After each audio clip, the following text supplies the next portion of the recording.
कहते हैं ना, घर दीवारों से नहीं, उसके अंदर रहने वाले लोगों से बनता है। लेकिन क्या हो जब घर के लोग ऐसे हो? सारा दिन खाती रहती हो, सोती रहती हो, कोई काम नहीं है तुम्हारे पास। ऊपर से बहू के आ जाने के बाद तो तुम और निकम्मी हो गई हो। दिखावे के लिए हाथ में माला पकड़ ली है, बाकी कोई काम नहीं करती। अरे कैसी बात कर रहे हैं? अब तो बहू आ गई है, अब तो मेरी बेइज्जती करना बंद कर दीजिए। जैसे तैसे मेरी तो जिंदगी कट गई, गालियां खा खा कर। अरे उस बेचारी को तो छोड़ दीजिए। तभी बेटे के जोर जोर से चिल्लाने की आवाज आती है। कहा था ना तुमसे रिजाइन कर दो, क्यों नहीं किया? और ये पर्स लटका कर कहाँ निकली? चलो कमरे में, काम करो घर का। बहू बेटी की लड़ाई सुनकर सास ससुर बाहर आ जाते हैं। सामने खड़ी होती है नई नवेली बहू रीमा। देख लीजिए माँ जी, शादी से पहले तो मेरे माँ पापा के सामने कहा था कि शादी के बाद नौकरी करने देंगे, लेकिन अब क्या कह रहे हैं? तो तुम माँ जी को क्यों बोल रही है बहू? अब उसका मन रहा होगा, अब नहीं है। पर पिताजी, उसके मन से मेरा करियर तो नहीं चल सकता ना। ससुर को बहू की बात पर गुस्सा आ जाता है। वो बेटी की तरफ देखता है। पापा से जबान लड़ाती है, रुक। ये बोलकर वो पत्नी को खींचकर कमरे में ले जाता है और बंद कर देता है। ये सब देखकर सास दुखी हो जाती है। पति के जाने के बाद सास बेटी से कहती है, देख बेटा, अब जमाना कुछ और है। तेरे पिता ने घर में औरतों की कदर नहीं की, लेकिन तू ऐसा ना बन। शहर की समझदार पढ़ी लिखी लड़की से शादी की है तूने, उसका ख्याल रखा कर, तमीज से पेश आया कर। जा, बहू को कमरे से बाहर ले आ। लेकिन बेटा नहीं मानता और बहू कमरे में सारा दिन बंद रहती है। शाम को बेटा बाहर जाता है कि सास चाय और बिस्कुट लेकर बहू के कमरे में जाती है।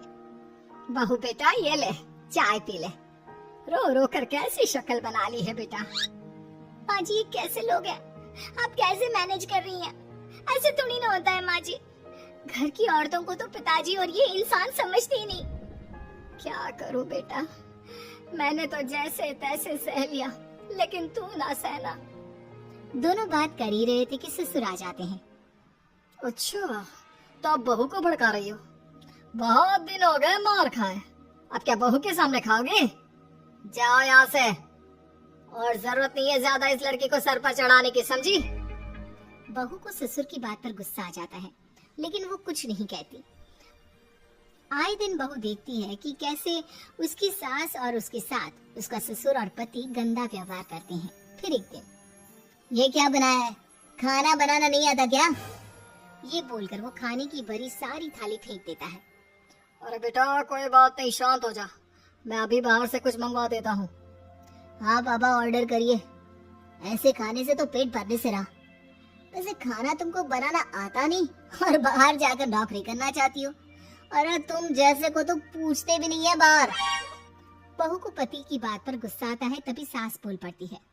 तेरे से ज्यादा पढ़ी लिखी है, वो तो तूने इसे कहा था कि तू नौकरी करने देगा तो तुझसे शादी कर ली, वरना ना ही करवाते इसके माँ बाप तुझसे शादी इसकी। और कमाती भी ये तेरे जितना ही है बेटा। बहू हैरान रह जाती है कि जो सास खुद के लिए एक बार भी खड़ी नहीं हुई, वो उसके लिए बेटी को भी भला बुरा सुना रही है। उसकी नजर में सास की इज्जत और बढ़ जाती है। वो सास को देखकर ये सब सोच ही रही थी कि उसके कान में एक जोर से चांटी की आवाज आती है। किसको किसको मार पड़ी? वो देख ही रही होती है कि उसकी नजर जमीन पर बैठी सास पर पड़ती है। अभी तो धीरे से मारो, फिर जुबान खोली ना तो ऐसा मारूंगा कि कान के पर्दे फट जाएंगे। सास रो रही थी। बेटा और पति वहां से चले जाते हैं। पिताजी अच्छा किया माँ को जोर का चांटा लगाकर, आगे से जबान खोलने से पहले 4 बार सोचेंगी। बड़ी आई। दोनों हंसते हुए वहां से निकल जाते हैं। बहू सास को उठाती है और पानी देती है। मैंने ये दिन रोज देखे हैं बहू, लेकिन तू नहीं सहना। तू अपना जीवन अपने अनुसार जीना। शादी के वक्त मैंने तेरी माँ से बात करने की कोशिश की थी, उन्हें बताया था, लेकिन वो नहीं मानी। बहू सास को पकड़कर रोने लगती है। वो इसलिए नहीं मानी क्योंकि वो मेरी सगी माँ नहीं है। माँ जी, जिस तरह से आप मेरे लिए खड़ी हुई है ना, मेरी माँ भी नहीं हुई। बेटा मैं तेरा भला चाहती हूँ, तू नौकरी इस घर में रहकर तो नहीं कर पाएगी। एक काम कर, इस घर से चली जा, पैसे कमा और खुश रह। माँ जी, हो सकता है कल तक मैं आपके इस फैसले को मान जाती, लेकिन आज नहीं। माँ जी, आप यहाँ इस नर्क को झेले और मैं आपको छोड़कर चली जाऊं? नहीं, कभी नहीं। अगले रोज। सुनिए, वो क्या है ना, मुझे कुछ कपड़े और गहनों की जरूरत है, तो जरा पैसे दीजिए ना। अब आप घर के मर्द हो तो पैसे तो आपसे ही मांगूंगे ना। बुरा तो नहीं लग रहा ना आपको? नहीं नहीं, बुरा क्यों लगेगा। ये लो कार्ड, कर लेना शॉपिंग। अगले रोज।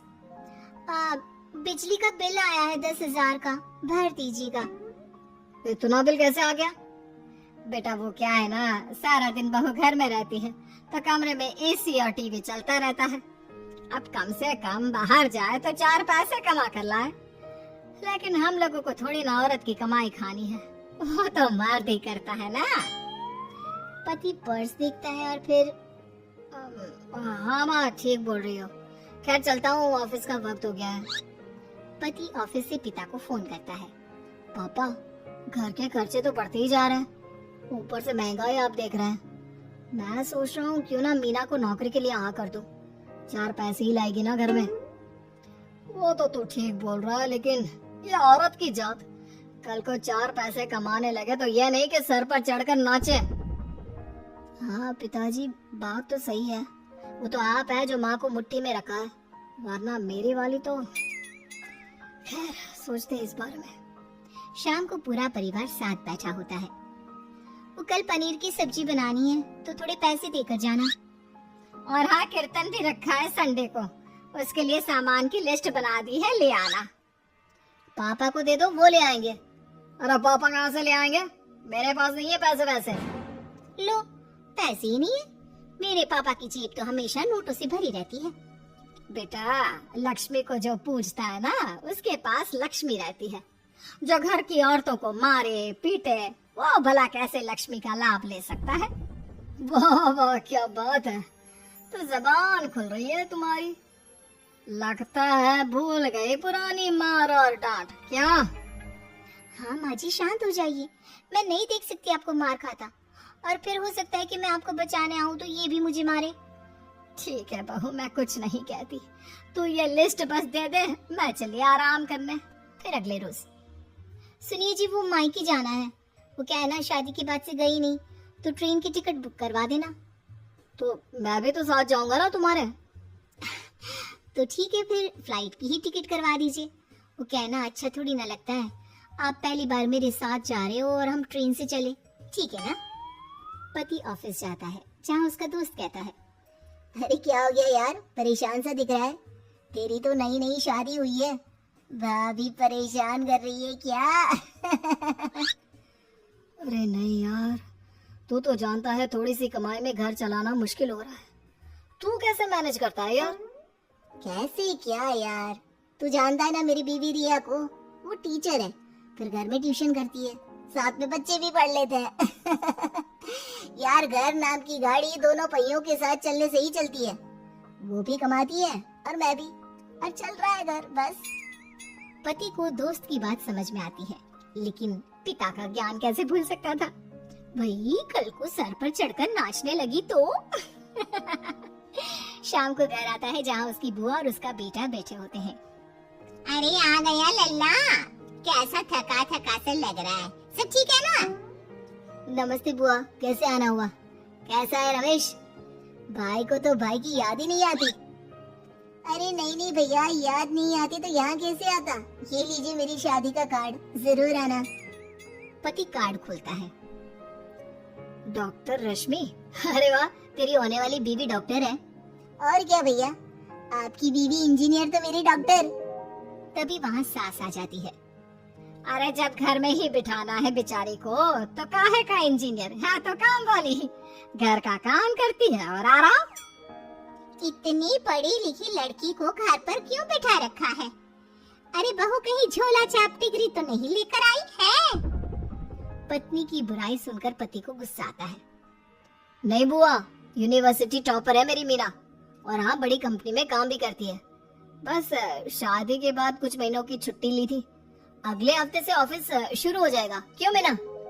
तभी ससुर आ जाते हैं हाँ, लेकिन फिर घर का काम कैसे होगा? और पैसे कमाने लगेगी तो सर पर। पिता की बात पूरी नहीं हुई कि बेटा, सर पर चढ़ने का हक है उसका पापा। पत्नी है वो मेरी, यानी मेरे घर की रानी, और रानियां तो सर का ताज होती है। क्यों मीना? मीना पति की बात सुनकर शर्मा जाती है। वाह बेटा, तू सही समय में समझ गया कि औरतों की इज्जत करने वाले घर में शांति और लक्ष्मी